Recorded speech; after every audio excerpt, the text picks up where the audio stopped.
Veronica Blackwell sat at her vanity, adjusting the black lace veil over her face. She never mourned, nor did she grieve. She wore black for convenience, for wealth, and for death.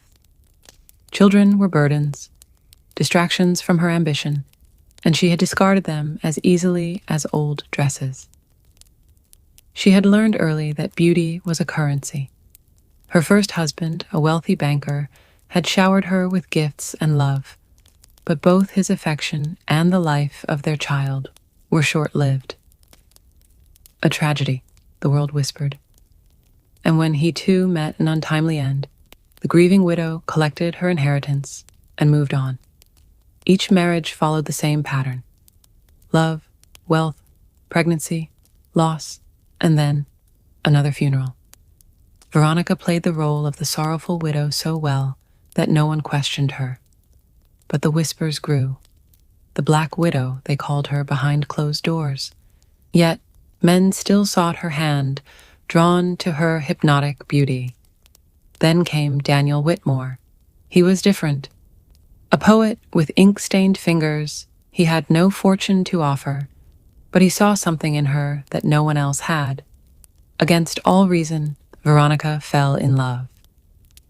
For once, marriage was not about money.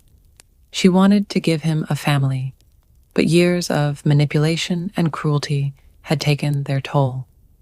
She could no longer bear children. Daniel did not care. "You're enough for me," he had said, and for the first time, Veronica felt whole. But fate was not kind. Daniel fell ill, and despite all her prayers and desperate attempts to save him, he died in her arms one cold winter morning. The Black Widow was now a widow for real. But this time, there was no relief, no escape, only grief. Veronica lost herself in sorrow.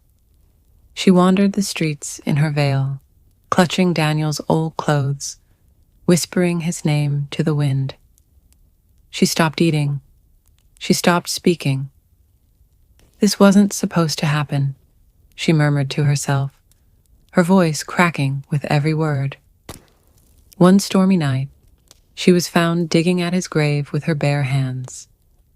When they took her away, she did not fight. She only laughed, a hollow, broken sound. The nurses at Ravencrest Asylum whispered about the woman in black. She did not speak, did not eat, did not respond, except when she looked into the mirror. Then she would weep, clawing at her own reflection, whispering over and over, "Take me instead. Please, take me instead."